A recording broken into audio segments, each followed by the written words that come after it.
The place is absolutely beautiful. It's just awe-inspiring. The sunsets and the sunrises are just fantastic. The lighting is so wonderful off of all these red cliffs with the green sage and grasses and bushes. It's a beautiful place.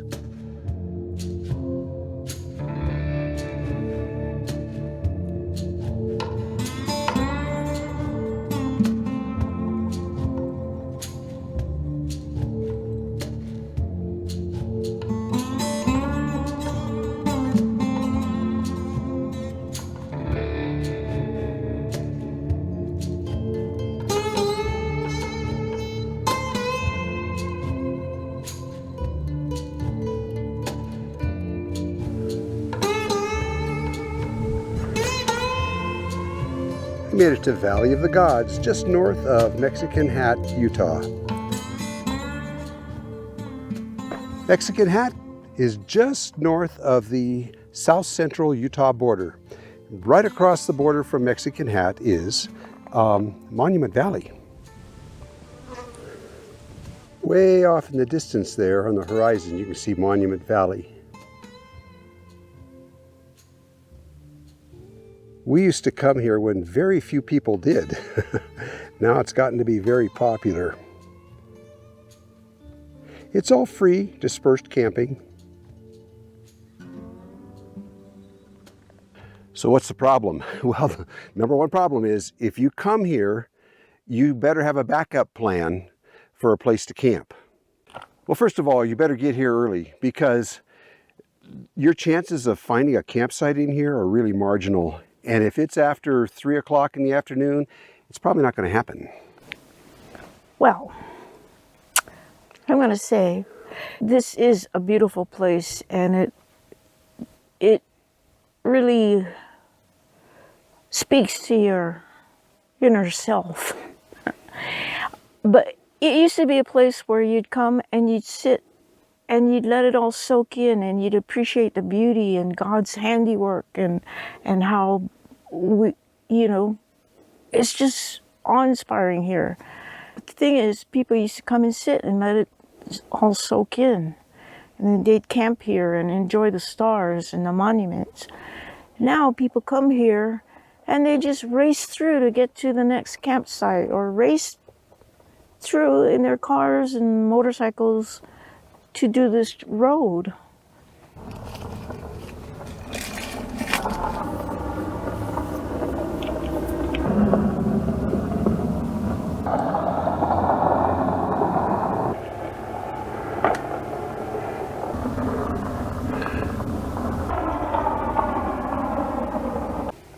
So if you come here, show some respect for the land, for the beauty, and for the other campers.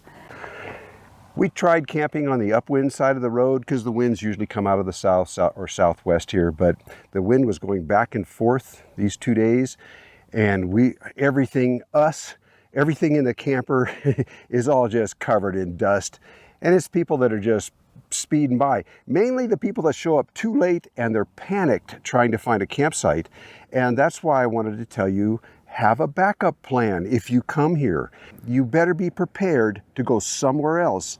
Plan B, you better have it. Some people are really nice, like this gentleman slowed way down going past our camp. Most people are pretty considerate. Yeah, so you should come here and see the place, because it is beautiful. It used to be peaceful. Come and see it, but don't count on finding a campsite. Sites are limited and they fill up quickly. Well, let's move on to the next spot. Yeah, time to head it on. Yep. Well, we're down near Canyonlands National Park, and we saw something interesting alongside the road. We thought we'd go take a look. They've strewn a lot of sharp boulders on this access road here to make sure nobody drives down here.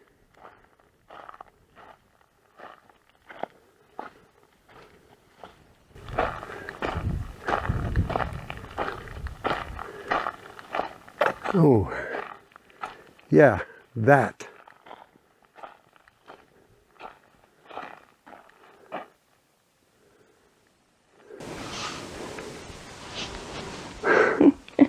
What's in there? Oh, yeah. Looks like maybe a storage place. I don't know. It almost looks like habitable. Yeah, let me go in here.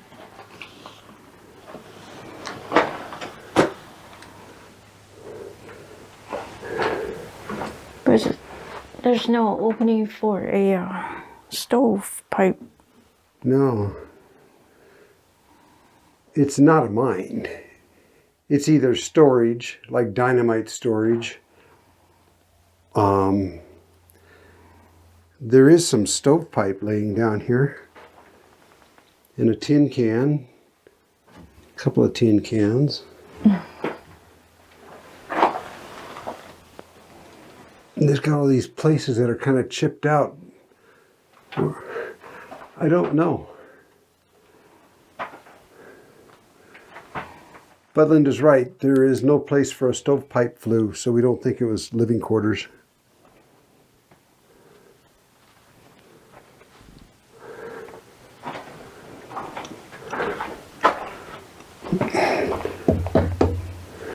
And just to the left of it, there's a wall. Can you? Oh, and a mine. You smell the sulfur?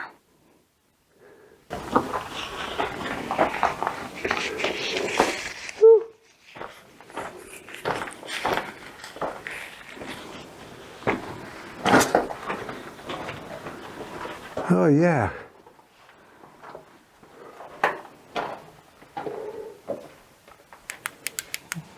Yeah, I can't light that up very well.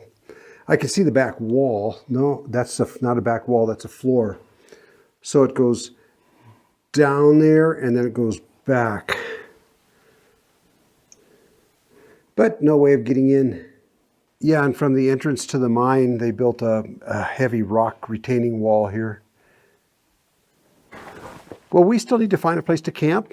And we were heading down this road, but there was water rushing across the road from flooding, and we didn't dare go through it. It was moving fast and deep, so we just backed the trailer out for a ways and found a place to turn around.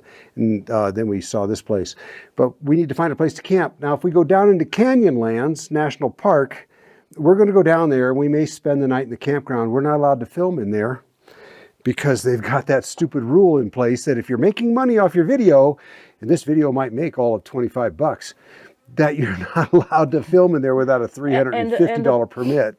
Yeah, the permit costs $200. Something like that. It's $350 just to file it, and you don't get that back, or something like that. It's just crazy. I think they're going to change that. I hope they hurry up. Well, we're in a BLM campsite called the Super Bowl, and it's within the Bears Ears National Monument, kind of gray area here. The terrain you see behind me, the cliff sides out there, are outside of the national park and outside of the National Monument. I don't know about being able to film here, except for one thing. This is my campsite. I paid for it. So I think this is my residence. I'll film in my residence. But that's what we did. Tomorrow, we're going to take a short tour down into Canyonlands, because we've never been down in here in the bottom before. We won't be able to show it to you. But Linda and I are going to do a short tour, just a drive through. And then we're going to head on up north towards Moab. But it's going to be a beautiful evening down here. So Linda here is just chilling. It's late in the evening. It's a lot later than it looks. But yeah, we're just relaxing for the evening. You want to know one great thing about having an outfit this size? It's because it's so much easier to find a spot for the night. For example, we're still on our way back from Florida. We went from Montana all the way to the East Coast. In all that time, we never made a single reservation. We just waited until, we don't wait too late. We wait until about 3 o'clock in the afternoon while we're driving, and then we start thinking about where we're going to be for the night. Whatever, we want to try to be in a spot for the night by about 5 o'clock. What's the worst that can happen? I mean, during that portion of the trip back there, we probably spent several nights in Walmart parking lots. It's all right. We spent a couple of nights behind Cracker Barrels. There's city parks from the old days that allow you to just camp overnight. We've never been totally caught out. And if it was, we ended up having a peaceful evening anyway. You know, you might pull down in some industrial section of town. Everybody's gone home from work, and just parking alongside a road somewhere down where you're not going to bother anybody. But when you've got an RV or an outfit this size, you can get away with that. But the main reason we don't have reservations is we don't know where we're going. We get up and, we'll find if we find a nice place, we might stay for 2 or 3 days. That's about it for us. But usually, like this morning when we left camp, we didn't know where we were going. We saw, oh, we haven't been down this road. Let's go check that out. That's usually the way it goes for us. It's sundown. It's rush hour with people trying to find a spot to camp. Some will find spots and some won't. Well, Linda and I are just packing up to leave Super Bowl campground here, and it's amazing. This is early Sunday morning, and everybody is setting out again. But this is a rock climber camp, and there's a lot of very physically fit young people running around here, making me feel like some kind of slug. It's pretty cool, though. Okay, I do see a couple of campgrounds along the way. Yeah, well, the thing is, if we don't find a place to camp down here, then we're going back up into the national forest above Monticello back there. Right. So that's plan B. Right. And we know that one's there. Yeah. Okay. Plenty of dispersed camping up there. Linda and I just went down into Canyonlands National Park. We're outside the park now on BLM land. It is so beautiful down there. I mean, amazingly beautiful. Yes. And we drove down and we drove through and we came back out again. When we went through the gate, it's funny what we were told. Right. She told us that we had to detach our trailer and park it at the visitor center. And we didn't want to do that. I says, well, we're just going to drive down through. We don't plan on camping or anything. And she says, well, it's so crowded. It's Memorial Day weekend, and all of the pullouts and all of the lookouts are going to be so packed with cars that you're not going to be able to park your car and trailer.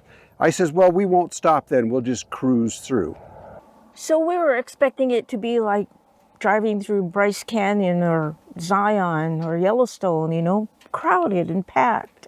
But we drove down in there and drove past the visitor center, didn't see any trailers unhitched or anything. So the campground, big sign, campsites available, which surprised me, this being a holiday weekend. There's usually, you can't never find a campsite available. But we drove down through and the place was basically empty. It was like driving through during the midweek in the off season.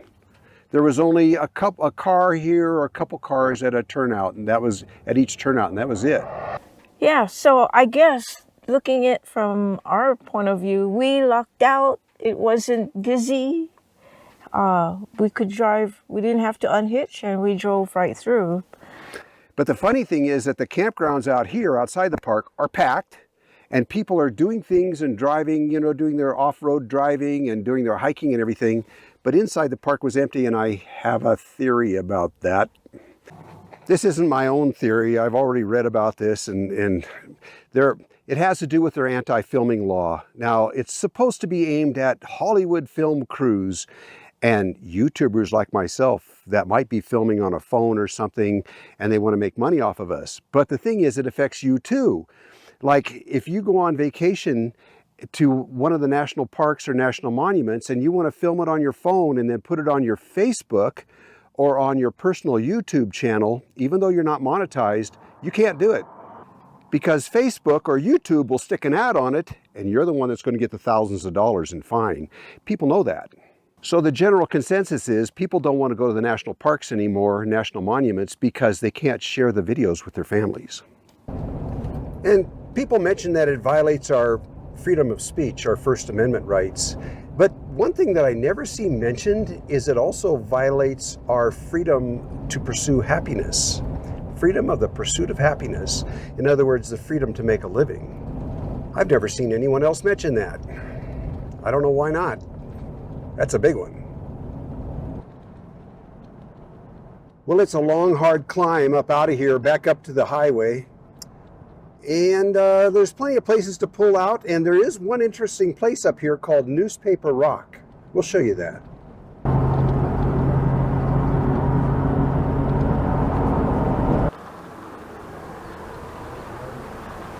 Hey, what do you think, Linda?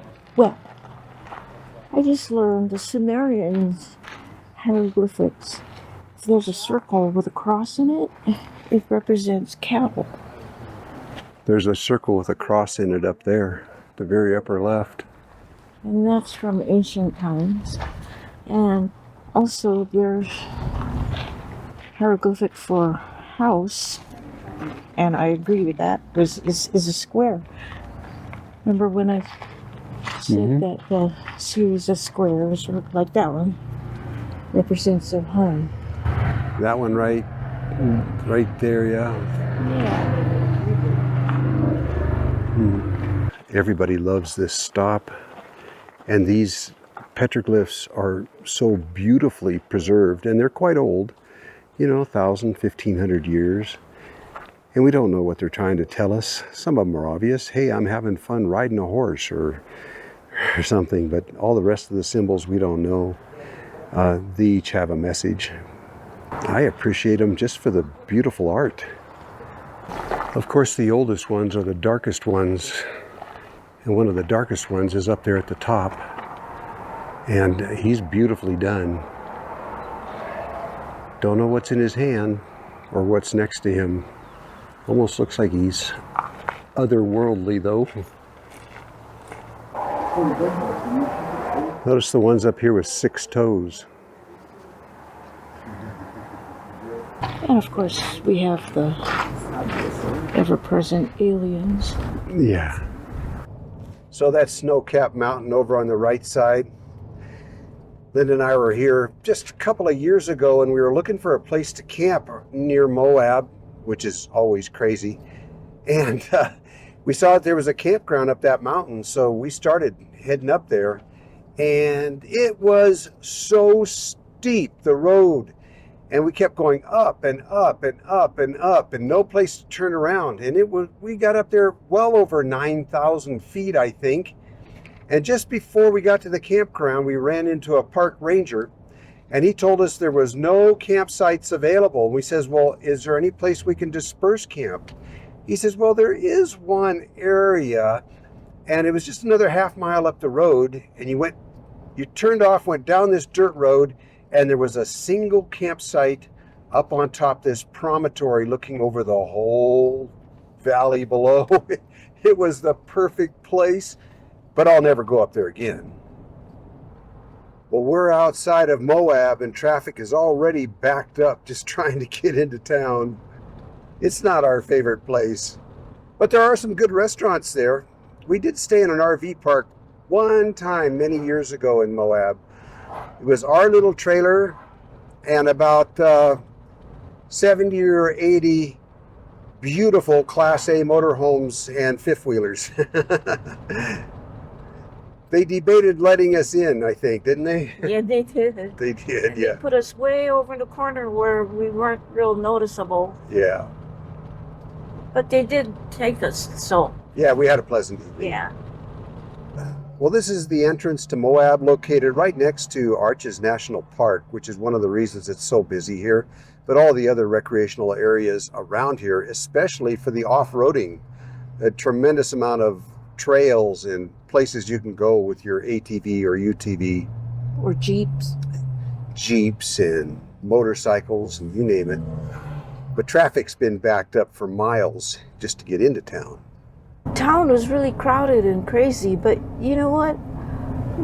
These people are having the time of their lives, so that's a good thing. It's good that it's that busy.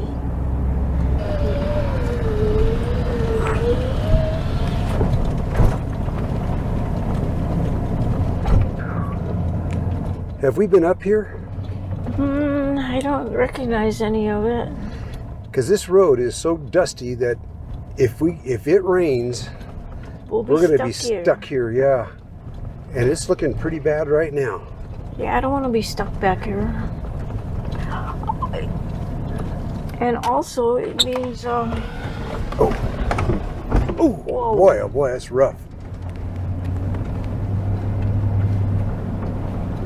Wherever we camp is going to be really dusty too. Yeah, this road is bad, bad.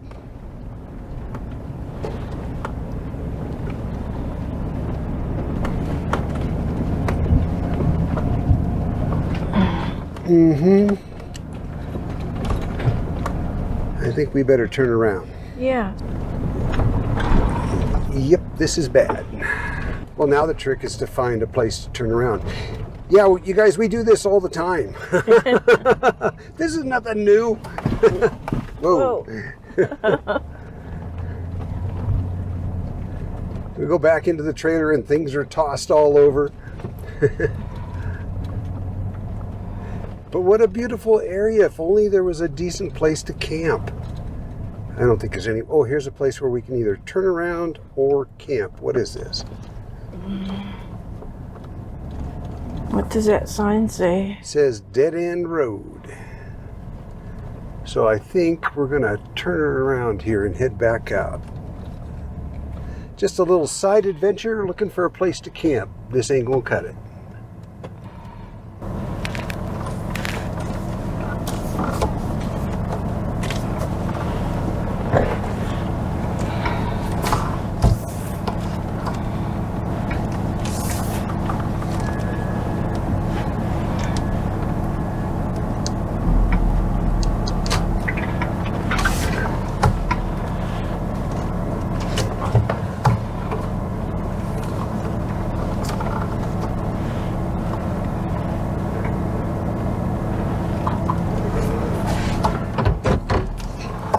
Oh, good job, Rick. Oh, thank you, Linda.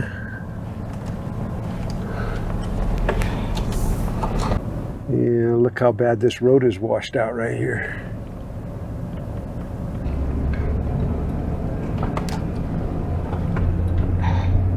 Well, we've got a plan B and a plan C. Plan C is what? Let's see what's up ahead. This is deep powder. So if it rains, and we do have rain clouds around us, this would just become mud and we'd be stuck up here. This is the northwestern Colorado Highway 139, and I think they call this Canyon Pintado. It was home to the Fremont Indians. Linda and I have been through here many times. We keep trying different roads. Every time we come through, we go, well, let's try that one, but it never works. The dust is usually so deep, and you travel out them and you never find a place to camp. But this was just another stab at it. Okay. It's Sullivan. No, Linda, no. Well, this is Plan B, and it's a place where we camped once before. It's still up Canyon Pintado. I guess it is. I may be saying it wrong. But you get the idea. We're taking you over here because in two previous videos, I mentioned that we were attacked by a rabid badger, and we were camped right here, and we were just getting ready to go. That's what you say. I say we were chased out. Yeah, we were chased out by that badger. But here's the scenario. See this deep ravine here, right in front of us? Well, there was water flowing pretty hard down here in the bottom. We heard what sounded like an animal fight, like two animals. Two animals fighting furiously, tearing at each other. Apart. It turned out to be a single badger on that top embankment right over there, and he was running back and forth trying to get at us. And he couldn't get at us because of the deep ravine here. But we watched, it dawned upon us that he was trying to get at us, and I think we were pretty much ready to go. It was in the morning, and we just got in the car and left. I didn't want to shoot him, but we left.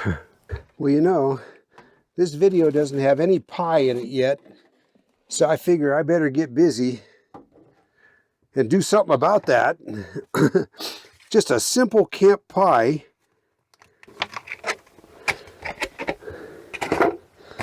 Chocolate cream pie.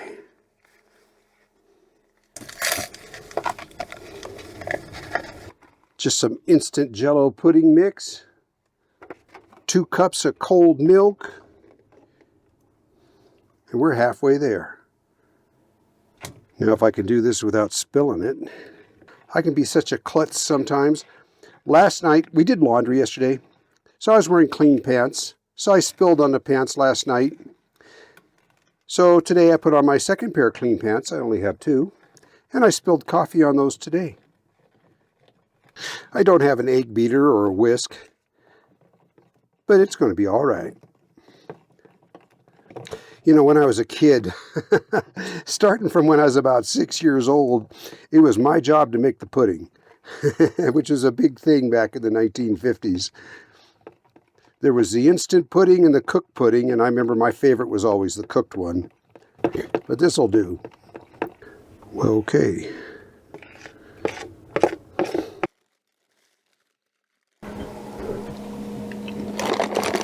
All right. Now the hardest part is waiting, but just a few minutes. Well, there you go, just a few minutes later. Not bad, looks pretty good. You know, it's nice to have a camping treat like this ready to go. Will made a pie, my friend Will, and he used chocolate pudding and cheesecake Jell-O mixes, and he put them together and made a pie. That one was really good too. It was fantastic. Well, it's been a long day. We started out down near Canyonlands. I think this video starts out in Mexican Hat, but we're going to go ahead and call this the end of the video and see you all around.